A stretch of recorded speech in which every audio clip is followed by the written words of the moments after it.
Hi and welcome to Data Economy. Here with me I've got Peder Nærbø, the chairman and founder of Bulk Infrastructure. Hi Peder, thank you a lot for being here with me. Can you explain me, how have you gone from a startup in 2006 to this mega company in 2016 where you're managing around 2 billion Norwegian crowns worth of assets? We identified a niche market which was not taken in Norway, which was industrial developer, so a real estate developer within industrial buildings, logistic buildings and so on. And I started building what the market was actually asking for. I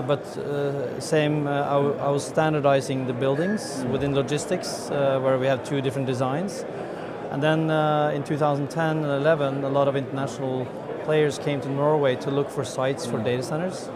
And that's when I realized that being in logistics gave me upper hand when it came to building also real estate for data centers. Because like Amazon, you have Amazon Logistics and you have Amazon Web Services. It's very much the same mentality. It's approaching logistics. Is it correct to say you're trying to be the Amazon of the Nordics? Absolutely, yeah. Okay. I mean, we haven't gone there yet. We hope that we will get some clients first, some colo clients and people to come to the Nordics, and we will facilitate for them to get a very scalable data center which they can grow into the next one. And when they have equipment which is finished, because we are looking in doing it in a sustainable way, we want to take over their old equipment, recycle that, or even re-rent that unit out to somebody else, whilst the existing client has moved into another unit with their new equipment, not having any problems to fit out while they're still running. So we hope that will be like a rolling stepping into the next generation data center for themselves. And how do you see the big players coming into the Nordics, saying not just colocation players, data center players in general, so Facebook, all those big guys? How do you see the landscape at the moment?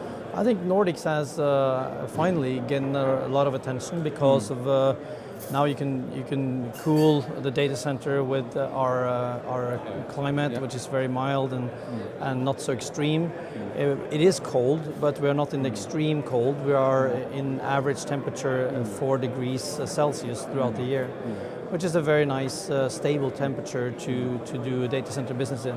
And we can use cheap air-to-air types of cooling systems. We add some water from self-collecting rainwater tanks to help the adiabatic cooling during summertime. That's it, and then we can get the operations cost down by using that water. So we collect a lot of water on site also, just to make sure that we can manage it at a cheaper cost level. So when you use natural cooling air, for example, is there a risk that during the winter, for example, when you have like big snowstorms and big freezes, is there a risk that it can be too cold inside the data center, you actually have to warm it up? No. How does it work? So it doesn't work that way? No, the building is very isolated, and it's not really the outside. The temperature has nothing to do with the inside temperature, except for the air that blows through those chillers. But you don't have to use a lot of power to cool it down during winter time. So just running it out in the loops will hopefully chill it sufficiently. So you use chillers, but you don't use other technologies like adiabatic cooling and. We do just for this. We even get hot summer days. Unfortunately, not so many, but for data centers, it's very good. And then we will sprinkle water just to help the air cooling to chill or get the cooling down quicker, and we're using less power to cool it down. Then I know you're involved in a massive data center project, which will be about 5 million square feet when it's fully built by 2018, something like that. Well, it's not fully fitted by 2018, but it's up and running in the spring.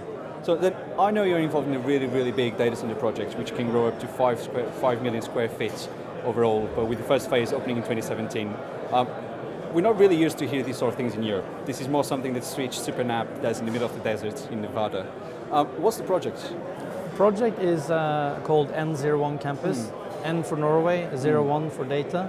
And it's a big campus. It consists of 3 square kilometers or 800 acres about.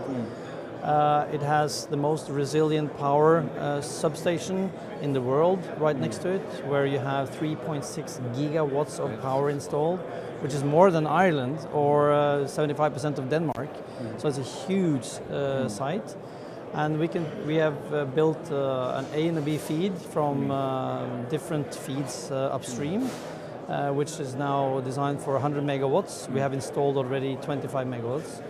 So now we're going to start deploying that site with whoever wants to come, and we will help them build their data center for them. We are then a utility company, and we have also then built fiber networks from Oslo, so about 400 kilometers of fiber networks. Will you use any dark fiber? Yes, so we will provide dark fiber to all the main carriers who wants to have dark fiber, or even if the client wants to have dark fiber to Norway. We also have our own network, bulk networks, where we can give a 2N+1 delivery in London, Amsterdam and Frankfurt. So we can actually deliver data power as a product also in these locations for those that are connected there. And then I know you mentioned you need to still bring some customers in, but I'm sure you wouldn't decide to build such a thing if you don't have any customers. Who have we already signed up? We haven't signed up anybody yet, okay. but that's because when you build such a large infrastructure project, it takes years. We've been working on this for more than 5 years. Okay. And it was because we had to put fiber cables in a big country like Norway. It's long distances, so it took some time. And quite some hard terrain as well. Yeah, and then overseas we need to actually go across the North Sea, which is then also been handled. So these have taken time to make it actually connected the way that we need it to be for an international site. Okay, so on these new sites, I know we've spoken a little bit about renewable energy with cooling and everything else, but what's the renewable energy being used in these new 5 square million? It's hydroelectric power. Norway has 98% hydroelectric power, and it's also the cheapest power price in Europe. It's practically we're going to use 100% hydroelectric power because it is the gas which amounts to the 2%. It's located a long way from this location, but it's also a place where the grid costs are very low, because the closer you are to power production, the lower the grid cost will be. So we don't have to transport the power anywhere. We are using it where it's actually being made. Okay. So that short local production is securing us for having a very, very low grid cost. So the closest to the source you are, the cheaper it will be. Yeah, so close to production.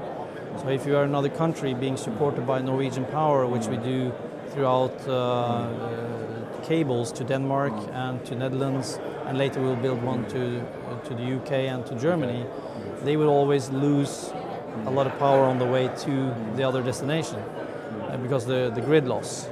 So you'll never have a grid loss. You will take 100% delivery of the power, and we'll make the transportation in fiber optic cables. Just like the latency version of electricity. And latency is important for the industry. Yeah. And I mean, we have round trip to London, we have 11 milliseconds. So we are very close, and these are subsea cables which are very fast and straight on, instead of bouncing around in Europe in order to get to your destination. Okay. I understand you'll be focusing a lot on these new projects for the next couple of years, I'll say. But what's the company's strategy overall? There should be other things going on at the same time. So what are you going to be doing in the next couple of months? The strategy is always to start at the very bottom. So when we start at the bottom, I mean by zoning land, developing land after it's being zoned, building the buildings. We're doing everything within our own structure. So we're not sharing the margins to others, carving out a profit at the early stage. Yeah. That means by the end of the day, when we have built a data center for somebody to rent or for somebody to deploy with the servers, then we will have a very low base cost. And that makes us very, very competitive.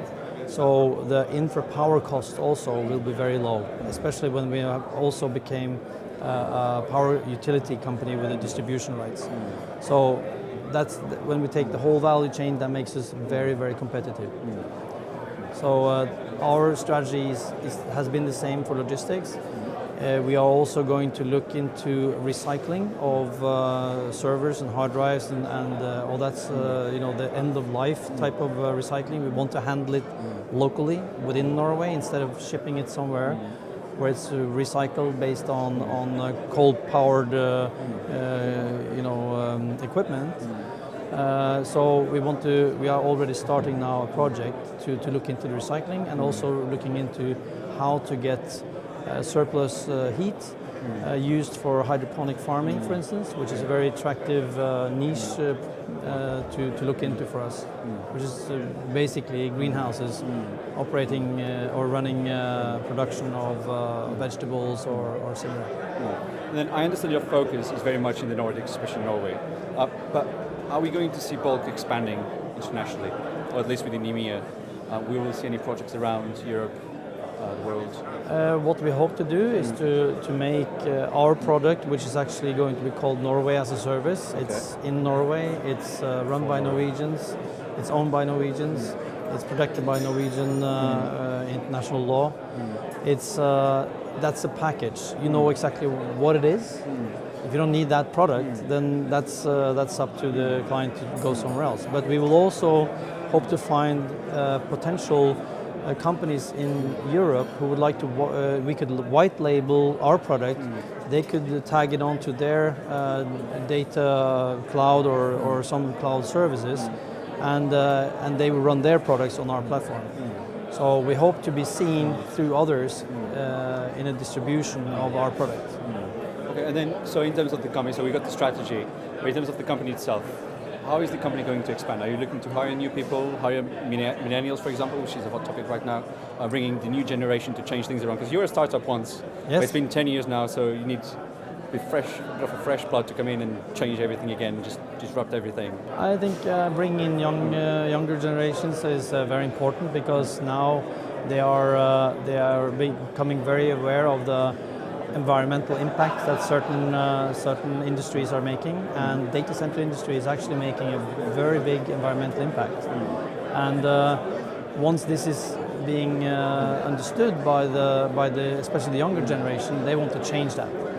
So in order to reach out also to the younger generation, we need to have people on board creating products which are attractive because they are sustainable in the future life. So we hope to make a platform where younger generations also can come on board and create an environment, especially in the project we call the Bulk Race Day, because we are relating ourselves to a racing team where you use new technology and you use teamwork in order to create a special task, which is by cars is racing fast, winning the next race. But we are on the race for a sustainable future. So we're trying to get people to join our race, and we need to get the young generation also to be excited about changing and using the potential that especially the renewable power in Norway has. Okay. So we are bringing people into a bulk race day where we invite people to come up with projects that we can start working on, which could be using used electrical vehicle batteries for UPS backups. Like we've seen, some people have started out already with Eaton and Nissan has had a project. We, for one, run Tesla cars. The Tesla batteries has a attractiveness after they've done with the car. They have 70% usage, I've been told, left. So let's use that in a battery bank, and we can start creating other products throughout the data center campus. Okay, Peder, thanks a lot for your time. Don't forget you can follow Data Economy on Instagram, Facebook, LinkedIn, and Twitter, and you can also visit the website on www.data-economy.com.